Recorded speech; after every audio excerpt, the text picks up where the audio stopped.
Hello guys, स्वागत है एक और नया वीडियो में। आज की इस वाले वीडियो में मैं आप लोगों को ऐसे टॉपिक डिस्कस करूंगा जो सबसे ज़्यादा टेक्स्ट आ रहे हैं मेरे पास, सबसे ज़्यादा मैसेज आ रहे हैं मेरे पास। बहुत लोगों को एप्लीकेशंस कर रहे हैं लेकिन वो नहीं आ रहा, क्या बोलते हैं, उनके एप्लीकेशन सिलेक्ट नहीं हो रहे, इंटरव्यू नहीं आ रहा है। सिंपल सी बात है, नौकरी नहीं मिल रही, जॉब नहीं मिल रही। ठीक है, तो इसका क्या सोल्यूशन है? और इससे पहले जो इंटरनेशनल रिक्रूटमेंट यूके में होता है, जो एनएचएस करता है, उस प्रोसेस क्या है, उसके सारे टॉपिक्स में आपके एप्लीकेशंस कैसे और स्ट्रॉन्ग कर सकते हो, इस सारे टॉपिक में आज की वीडियो में डिस्कशन होगी। सबसे पहले मैं आप लोगों को ये बता देता हूँ कि यहाँ की जो रिक्रूटमेंट प्रोसेस है वो कैसे, रिक्रूटमेंट प्रोसेस कैसे काम करता है। ठीक है, सबसे पहले तो देखो यहाँ पे जस्ट फॉर एग्जांपल किसी भी एनएचएस हॉस्पिटल में एक रेडियोग्राफर की वैकेंसी है, तो वो क्या करते हैं, वो उनकी वेबसाइट में इसकी रिक्वायरमेंट डालते कि भाई यहाँ पे वैकेंसी है, ये पोजीशन के लिए हमें बंदा चाहिए, ऐसे करके रिक्वायरमेंट डालते हैं। जब ये डालते हैं फिर उनको इंटरनेशनल कैंडिडेट के लिए भी ओपन रखते हैं। तो इंटरनेशनल, हम इंडियन इंटरनेशनल कैंडिडेट के हिसाब से माना जाता है। तो सबसे पहले ये लोग क्या करते हैं, एडवर्टाइज करने के बाद एप्लीकेशन एक्सेप्ट करते हैं। जब एप्लीकेशन आना शुरू होता है, बहुत लोग अप्लाई करते हैं, आप भी अप्लाई करते हो, मैंने भी अप्लाई किया था। एप्लीकेशन आना शुरू करता है, फिर वो लोग क्या करते हैं, एक पर्सन होता है जिसको बोलते हैं इंटरव्यू शॉर्टलिस्टिंग पर्सन, मैनेजर जो होता है, जो शॉर्टलिस्ट करता है सीवीज को, एप्लीकेशन को देखता है, वो देख के पूरा एप्लीकेशन को एग्जामिन करता है, करने के बाद वो शॉर्टलिस्ट करता है। जब बंदा वो शॉर्टलिस्ट करता है तो क्या क्या चीज़ वो ध्यान में रखता है? सबसे पहले वो ध्यान में रखता है लोकल कैंडिडेट। लोकल कैंडिडेट मतलब यहाँ का लोकल लोग। उससे भी इम्पोर्टेंट लोकल कैंडिडेट बोले तो देखो, अगर कोई बैंड 6 की पोजीशन है और उस हॉस्पिटल में कोई बैंड 5 की रेडियोग्राफर है, तो वो अगर वो बंदा अप्लाई कर रहा है उस पोजीशन के लिए, तो वो उनकी प्रेफरेंस रहती है कि यहाँ की जो बंदा ऑलरेडी यहाँ पे काम कर रहा है उसी को ये पोजीशन दे। तो local candidate in the sense कि अगर उस हॉस्पिटल में कोई जूनियर लेवल में पोजीशन में ऑलरेडी काम कर रहा है कोई बंदा और अभी सीनियर लेवल का पोजीशन का रिक्रूटमेंट हो रहा है, तो ज़्यादा चांसेस है कि उसी बंदे को मिले। तो वो लोग क्या करते हैं, उसी बंदे को सिलेक्ट करते हैं। तुक भी बनता है इस बात का। मैं इस बात को सपोर्ट इसीलिए करता हूँ क्योंकि जो बंदा वहाँ पे ऑलरेडी काम कर रहा है, सारा प्रोसेस उसको पता है और उसके करियर डेवलपमेंट में भी हेल्प करना होता है। तो ये तो अच्छी चीज़ है मेरे हिसाब से। तो भाई बहुत लोगों को ये पसंद नहीं है कि जब आप रिक्रूटमेंट कर रहे हो तो इंटरनल कैंडिडेट को ही ले रहे हो, तो फिर क्यों एडवर्टाइज क्यों कर रहे हो? देखो, उनको एडवर्टाइज करना पड़ेगा, दिखानी पड़ेगी कि भाई रिक्वायरमेंट है, उनको 2-4 लोगों को इंटरव्यू भी करना पड़ेगा। हो सकता है उनको अच्छा लोग मिले ना मिले, तो वो तो अलग बात है, पर ये प्रेफरेंस रहता है कि जो बंदा ऑलरेडी वहाँ पे काम कर रहा है। एक हो गया ये।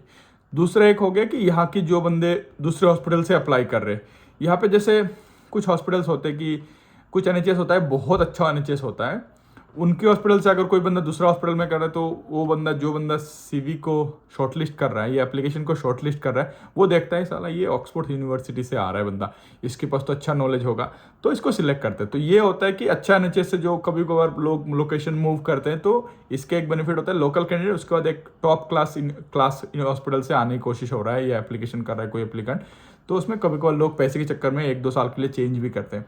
तो ये हो गया दूसरा प्रेफरेंस। तीसरा प्रेफरेंस होता है कि ओवरऑल इन जनरल जो बंदा ऑलरेडी यूके में है, चाहे वो इंटरनेशनल हो चाहे वो का लोकल हो, तो एक जनरल हो गया। तीसरा हो गया यहाँ का लोकल लोग। चौथा हो गया कि यूरोपियन यूनियन। तो इनकी जो ब्रेग्जिट हुआ था, ब्रेग्जिट होने के बाद इनकी जो डील वगैरह हुई थी, जो जितना नाटक हुआ था ब्रेग्जिट को लेके, कि ये बोले थे कि जब भी इंटरनेशनल रिक्रूटमेंट हम करेंगे, पर जो यूरोपियन इकोनॉमिक एरिया है, ई है उसी से हम प्रेफरेंस देंगे कैंडिडेट को जब हमें यूके की बाहर से बंदे लेने होंगे। तो ये क्या करते हैं, उसके बाद अगर कोई बंदा इटली से अप्लाई कर रहा है, कोई बंदा पुर्तगाल से अप्लाई कर रहा है, तो उस बंदे को प्रेफरेंस देना होता है। ठीक है, ये हो गया चौथा प्रेफरेंस। उसके बाद आता है पांचवा, जो होता है international candidates. So international candidate में आप ये मत समझ के चलना कि सिर्फ इंडिया ही है।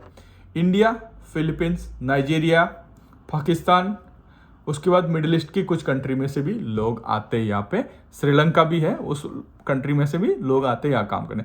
तो जब आपकी एप्लीकेशन 5वीं पड़ाव में पहुंचता है, तब आपको प्रेफरेंस मिलता है। जब उस बंदे को ये 4 क्राइटेरिया से कोई बंदा नहीं मिलता, फिर 5वीं जो इंटरनेशनल बंदा देखता है वो, तब आपकी कंपटीशन होती है नाइजीरियन, फिलीपींस, पाकिस्तानी, श्रीलंकन, इन लोगों से। उनमें से बहुत सारे लोग होते हैं, वो लोग क्या करते हैं, फिलीपींस को थोड़ा प्रेफरेंस रहता है। मैंने ये देखा है, हालांकि ये मेरा लाइन गलत हो सकता है कि फिलीपींस को प्रेफरेंस मिलता है, लेकिन उन लोगों का कल्चर थोड़ा ना वेस्टर्न कल्चर से मैच होता है, तो इस कारण से कभी कभार लोग उनको ना प्रेफरेंस देते हैं। अमेरिकन कल्चर है थोड़ा सा उनके पास, बास्केटबॉल, रग्बी, ये सारी चीज़ें फिलीपींस के पास थोड़ा वो है, तो इसीलिए थोड़ा सा ना उनको प्रेफरेंस मिलता है cultural wise. Otherwise talent wise Indian number 1 पे रहते हैं, उसके बाद श्रीलंकन कह लो, पाकिस्तानी कह लो, नाइजीरियन कह लो, सारे आते। तो आपकी कंपटीशन किसके साथ है, ये एप्लीकेशन का जो सिलेक्शन प्रोसेस है ये आप समझ गए, 5 स्टेप में होता है, किसको किसको प्रेफरेंस मिलता है ये भी मैंने बता दिया, ठीक है। अब आते हैं जो बंदा ये सारे प्रोसेस को कर रहा है, जो बंदा इंटरव्यूअर होता है, जो बंदा सब सीवी को शॉर्टलिस्ट कर रहा है, वो बंदा अगर मान लो कोई मैं शॉर्टलिस्ट करता हूँ, तो मेरे को भाई देखो, मैं इंडियन किसी बंदे को शॉर्टलिस्ट नहीं कर सकता, ठीक है। मेरे को जो पॉलिसी है, जो ट्रस्ट की जो पॉलिसी, जो हॉस्पिटल की जो पॉलिसी, उसी को फॉलो करना पड़ेगा।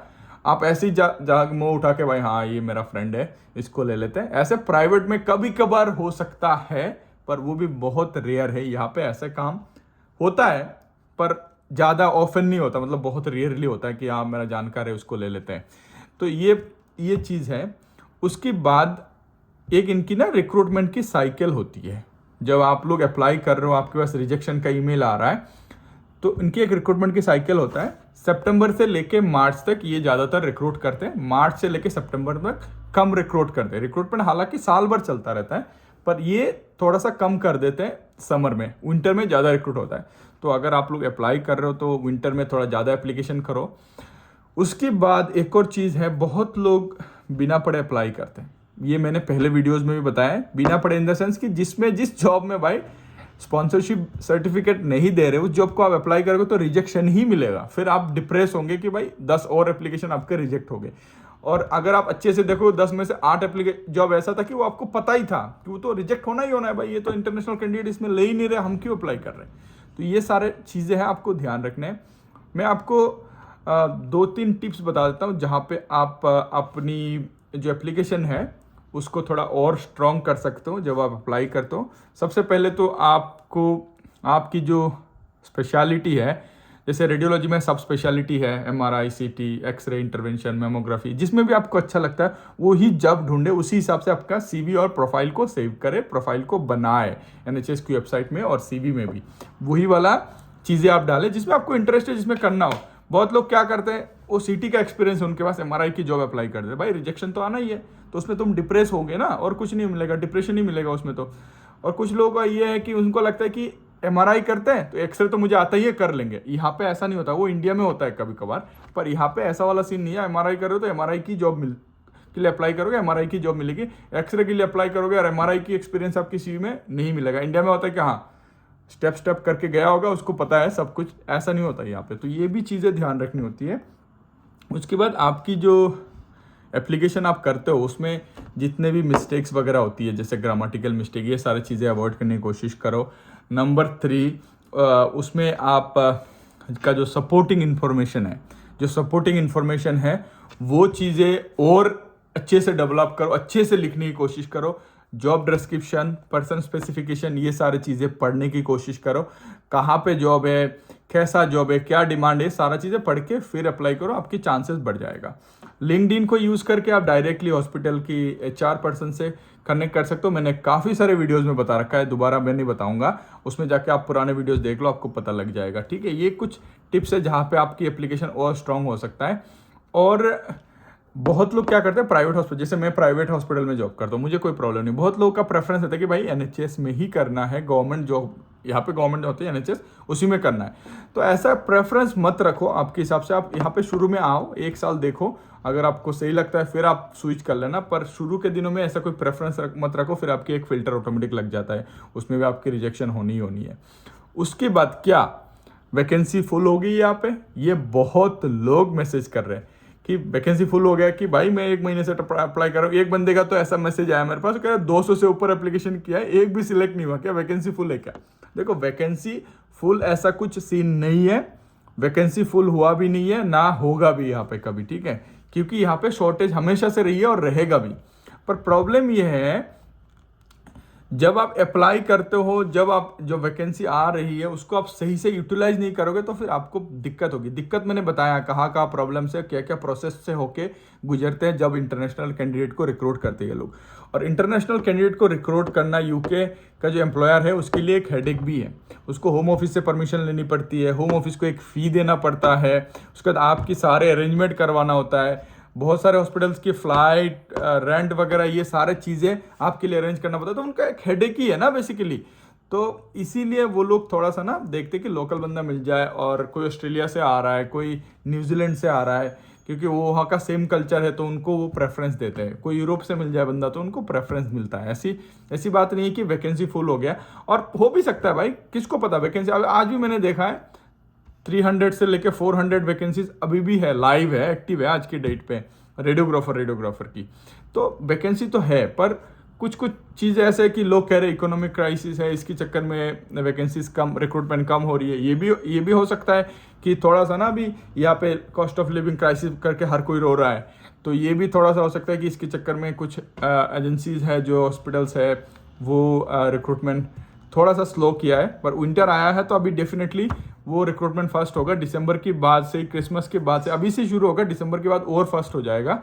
मार्च से पहले पहले सारे वैकेंसीज को इनकी फुल करनी होती है, जितने भी वैकेंसीज अभी वैकेंट है, ठीक है। तो और लिंक्डइन को यूज़ करके आपको तो पता ही है, मैंने बहुत सारे एजेंसीज का नाम बता रखा है, रिक्रूटर का बता रखा है, कैसे कैसे अप्लाई करना है, वो सारे स्टेप्स आप फॉलो कर सकते हो।